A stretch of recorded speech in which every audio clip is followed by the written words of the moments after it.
안녕하세요. 하가제 유영훈입니다. 오늘은 논어라는 책이 어떻게 성립되었는지 알아보려고 해요. 지금 출판되는 책들은 어떤 사람이 썼는지 확실히 알 수 있죠? 그래서 논어도 공자님이 쓰셨다라고 생각하기 쉬울 텐데요.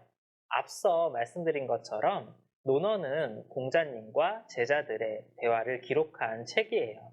즉, 공자님께서 직접 쓰신 책이 아니라 제자들이 공자님의 말씀을 모은 책입니다. 그럼 언제, 누가 이 어록을 모아서 편찬했을까요? 오늘 영상에서는 이 내용을 알아보도록 하겠습니다. 그럼 시작해 볼까요? 오늘은 논어 속의 단서를 통해 논어가 언제, 누구에 의해 성립되었는지 살펴보도록 할 거예요. 그러기 위해 알아야 할 것이 하나 있습니다. 논어의 많은 구절들이 자왈이라고 시작된다고 제가 말씀드린 적이 있죠? 여기서 자는 선생님이란 뜻으로 공자님을 지칭합니다. 왈은 말하다 라는 뜻입니다. 그래서 자왈은 공자님께서 말씀하셨다 라는 뜻이 돼요.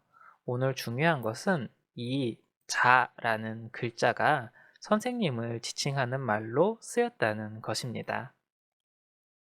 그런데 논어에 등장하는 이름 중에 이 자가 붙은 이름들이 있어요. 바로 유자와 증자입니다. 유자는 공자님의 제자 유약을, 증자는 공자님의 제자 증삼을 가리키는 말입니다. 유자는 공자님보다 43살 어렸고 증삼이 46살 어렸다고 하니 공자님께서 돌아가셨을 때의 나이가 30살 정도 되는 비교적 후대 제자들이었습니다. 그런데 사마천의 사기를 보면 공자가 세상을 떠난 뒤로 제자들은 공자가 그리워 공자를 닮은 유학을 함께 스승으로 모시고는 선생님을 섬길 때처럼 섬겼다는 재미있는 기록이 있습니다. 반면 증삼의 경우에는 논어원에서 자주 등장하여 발언한 내용들이 남아 있습니다. 그런데 공자님의 제자인 유약과 증삼을 지칭하는 명칭으로 논어 안에서 유자와 증자라는 호칭이 쓰이고 있어요.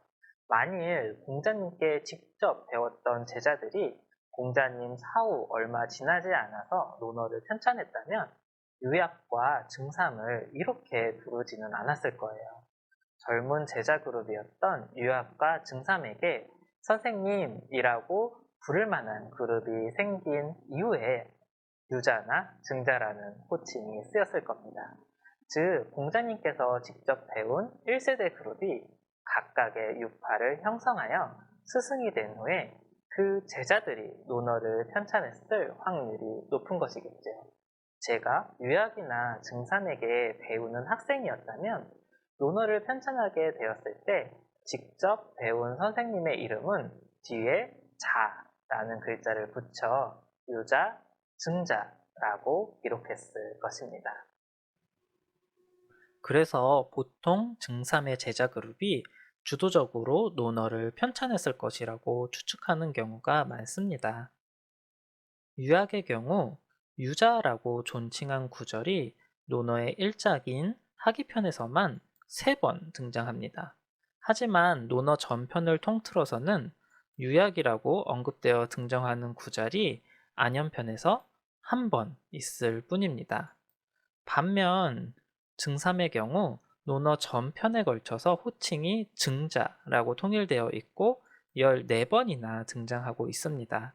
증삼의 제자 그룹이 주류였기 때문에 증삼의 말을 많이 수록했다고 추측해 볼 수 있을 것입니다.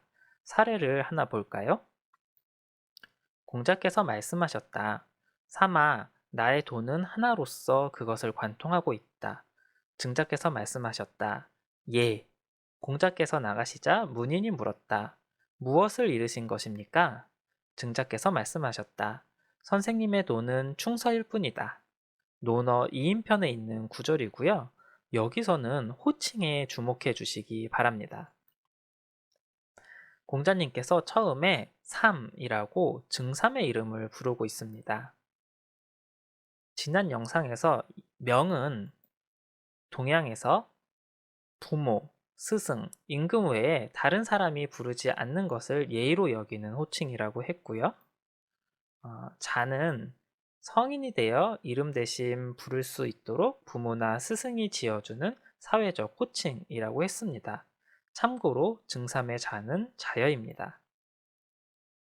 여기서는 스승인 공자님께서 삼이라고 친근하게 부르고 있으니 중3의 이 삼은 명일 것입니다.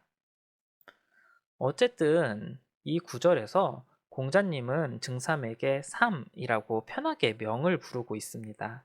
반면 이 어록을 기록한 사람은 중3의 대답을 증자왈이라고 기록하고 있습니다.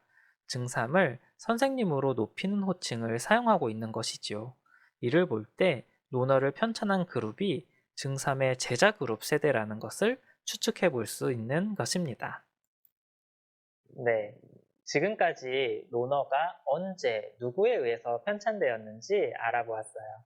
논어 속의 단서를 통해서 추측해보자면 공자님과 공자님에게 직접 배운 제자들의 어록을 공자님의 제자의 제자 그룹이 선별해서 편찬했을 것이라고 생각해 볼 수 있겠습니다. 공자님 사후 2세대쯤 지나서야 우리가 지금 보고 있는 논어의 형태로 공자님의 말씀이 모아졌을 거예요. 그만큼 공자님의 말씀 중 무엇을 어떤 조합으로 남겨야 할지 고민이 많았을 것 같습니다. 물론 오늘 소개해드린 내용은 한 가지 추측이라고 보아야 합니다. 논어가 어떻게 성립되었는지 알 수 있는 확실한 근거가 없기 때문에 이에 대한 다양한 설이 있습니다. 기회가 될 때 또 다른 이론을 소개해 드려 보도록 할게요. 그럼 오늘 영상은 여기서 마치겠습니다. 감사합니다.